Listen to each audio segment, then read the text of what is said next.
করি সকলে ভালো আছো, সুস্থ আছো।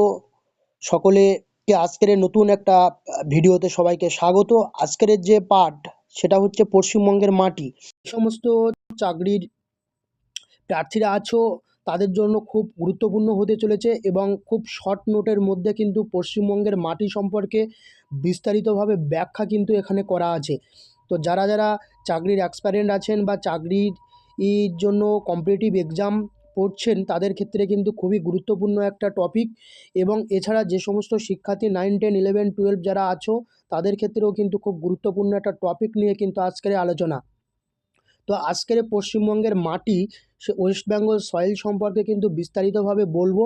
তার মধ্যে প্রত্যেকটা জিনিস কিন্তু খুঁটিয়ে খুঁটিয়ে তোমরা পড়বে। এরকম শর্ট নোট কিন্তু তোমরা পাবে না। এরকম শর্ট নোট নিতে হলে এই চ্যানেলটাকে অবশ্যই সাবস্ক্রাইব করো এবং পাশে থাকা বেল আইকনটি প্রেস করে রাখো, যাতে এরকম নতুন নতুন ভিডিও তোমাদের সামনে প্রথমেই চলে আসে এবং তোমরা সেই ভিডিওগুলো দেখে এবং নিজেরা উপকৃত হও এবং অপরকে উপকৃত করো। তো আর কথা বাড়াবো না, চলো আজকে তাহলে শুরু করা যাক। পশ্চিমবঙ্গের মাটি, প্রথমে আমরা পশ্চিমবঙ্গের মাটি সম্পর্কে বিস্তারিতভাবে সবাই কম বেশি অল্প কিছু বিষয় নিয়ে জানি বা অল্প কিছু বিষয় নিয়ে প্রথম ভূমিকাটা আমরা একটু আলোচনা করব। দেখো ভূমিকা কি বলছে। পশ্চিমবঙ্গের ভৌগোলিক অবস্থান, আমরা একদিন এই পশ্চিমবঙ্গের ভৌগোলিক অবস্থান সম্পর্কে একটা ক্লাস দেব। সেই পশ্চিমবঙ্গের ভৌগোলিক অবস্থান ও ভূপ্রাকৃতিক বৈচিত্র্যের কারণে এখানে বিভিন্ন প্রকার মাটি দেখা যায়। এই মাটিগুলি কৃষি ও অর্থনীতিতে গুরুত্বপূর্ণ ভূমিকা পালন করে। তা পশ্চিমবঙ্গের মাটি মানেই হচ্ছে কৃষি আর অর্থনীতি। কৃষি ছাড়া পশ্চিমবঙ্গের মাটি সম্ভব নয়। পশ্চিমবঙ্গের মাটি কৃষি উৎপাদনের জন্য বেশ উপযোগী মাটি। তো পশ্চিমবঙ্গের যে মাটির প্রকারভেদ বা পশ্চিমবঙ্গের যে মাটি, সেই পশ্চিমবঙ্গের মাটির প্রকারভেদের মধ্যে প্রথম যে মাটিটা আমরা দেখব সেটা হচ্ছে পলি মাটি, অর্থাৎ অ্যালুভিয়াল সয়েল। পলি মাটি সম্পর্কে আমরা একটু দেখব, পলি মাটি কোথায় পাওয়া যায়, বৈশিষ্ট্য আর প্রধান ফসল কী কী উৎপন্ন হয়। তো আমরা পলি মাটি সম্পর্কে দেখব। দেখো পলি মাটি সম্পর্কে, তো পলিমাটি অবস্থান বলছে, দেখো অবস্থান বলছে গঙ্গা নদীর সমভূমি। গঙ্গা নদীর সমভূমি কোনগুলো? মুর্শিদাবাদ, নদিয়া, হাওড়া, হুগলি, মালদা, উত্তর ও দক্ষিণ 24 পরগনা, এগুলো হচ্ছে পলিমাটির সমভূমি অঞ্চল। এগুলো পলিমাটির যে সমভূমি অঞ্চল, মুর্শিদাবাদ, নদিয়া, হাওড়া, হুগলি, মালদা, উত্তর ও দক্ষিণ 24 পরগনা, এই সমস্ত জায়গায় কিন্তু পলিমাটি দেখা যায়। এবং এর বৈশিষ্ট্য কি, একদম সংক্ষেপে ছোট্ট নোটে কিন্তু অত্যন্ত উর্বর সূক্ষ্মকণা বিশিষ্ট এই মাটি। তাহলে এই মাটি হচ্ছে অত্যন্ত উর্বর ও সূক্ষ্মকণা বিশিষ্ট। জল ধারণ ক্ষমতা ভালো, এদের কিন্তু জল ধারণ ক্ষমতাও কিন্তু বেশ ভালো। তো এটা হচ্ছে পলিমাটির বৈশিষ্ট্য। পলিমাটির অবস্থান দেখলাম, বৈশিষ্ট্য পড়লাম। এবার উপযোগী যে ফসলগুলো, উপযোগী ফসল কি কি আছে। তো উপযোগী ফসলের মধ্যে প্রথমেই দেখো আমরা দেখতে পাচ্ছি ধান। এখানে কিন্তু ধান চাষ বেশ উপযোগী এবং ধান চাষের জন্য বেশ মাটিটা বেশ উর্বর এবং ধান চাষের জন্য কিন্তু বেশ ভালো একটা উপযোগী ফসল হিসাবে কিন্তু ধান এখানে উৎপাদিত হয়। এছাড়া পাট উৎপাদনের জন্য কিন্তু এই মাটি বেশ উপযোগী। গম উৎপাদনের জন্য এই মাটি উপযোগী। আখ উৎপাদনের জন্য এই মাটি উপযোগী। তো ধান, পাট, গম, আখ এগুলো হচ্ছে অর্থকারী ফসল। এগুলো কিন্তু ভারতের অর্থনীতিতে একটা বিশাল প্রভাব ফেলে। তো এই সম্পর্কে, উপযোগী ফসল সম্পর্কে আমরা জানতে পারলাম। তাহলে প্রথমে আমরা পলিমাটি সম্পর্কে পড়লাম। পলিমাটি সম্পর্কে বিস্তারিত ব্যাখ্যা আশা করি তোমাদের বোঝা উচিত বা বোঝা হয়েছে। এই সম্পর্কে তোমরা বুঝতে পেরেছো আশা করি। যদি না বুঝতে পারো অবশ্যই কমেন্ট করবে, আমি কিন্তু তারপরে আবার একটা ক্লাস নিয়ে আসবো। এগুলোর সম্পর্কে আরও বিস্তারিত ক্লাস যদি চাও অবশ্যই কমেন্ট করো। তো এর পরবর্তীতে আমরা দেখব হচ্ছে লাল মাটি। লাল মাটি হচ্ছে রেড সয়েল। রেড সয়েল কোথায় দেখা যায়? দেখো পশ্চিমাঞ্চলীয় অঞ্চল জেলা। যে পশ্চিম অঞ্চলীয় জেলা কোনটা পশ্চিমবঙ্গের? পশ্চিম জেলার পশ্চিম দিকে আছে পুরুলিয়া, বাঁকুড়া, পশ্চিম মেদিনীপুর, এগুলো কিন্তু রেড সয়েল দেখা যায় এখানে। এখানে যে রেড সয়েল দেখা যায়, রেড সয়েল মিন্স বলতে পারো যে ল্যাটেরাইট মৃত্তিকাও কিন্তু এখানে দেখা যায়। তো রেড সয়েল দেখা যায়। বলছে লো অক্সাইড উপস্থিতির জন্য লাল রং। এটা কিন্তু লো অক্সাইড উপস্থিতির জন্য এখানে লাল রঙের মাটি কিন্তু দেখা যায়। উর্বরতা কম, জলধারণ ক্ষমতা কম। এই মাটির কিন্তু উর্বরতা এবং জলধারণ ক্ষমতা কম। এটা কিন্তু একটা বৈশিষ্ট্যের মধ্যে অন্যতম একটা বৈশিষ্ট্য। বোঝা গেল। তো এর পরবর্তীতে আমরা দেখব উপযোগী ফসল। এখানে কি কি ফসল এখানে উৎপাদিত হয়। দেখো বাজরা, ডাল, আলু সেচের সাহায্যে।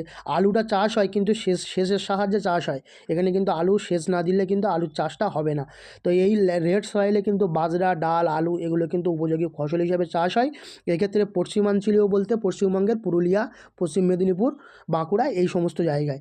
তো এর পরবর্তীতে আমরা দেখব ল্যাটেরাইট মৃত্তিকা।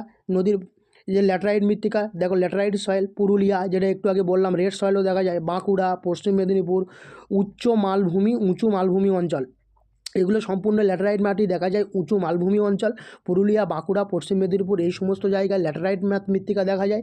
লৌহ অ্যালুমিনিয়াম সমৃদ্ধ অম্লধর্মী চাষের জন্য কম উপযোগী। বলছে এগুলো লৌহ এবং অ্যালুমিনিয়াম সমৃদ্ধ, এটা কিন্তু এই মাটিটা অম্লধর্মী, কিন্তু চাষের জন্য কিন্তু এটা কম উপযোগী। এগুলো অম্লধর্মী মাটি, এগুলো আম্লিক যে মাটি, সেই আম্লিক মাটি, এগুলোতে কিন্তু সেই ধরনের উপযোগী ফসল কিন্তু চাষ করা যায় না। তো এখানে কোন কোন ফসল চাষ জন্য উপযোগী আমরা দেখব।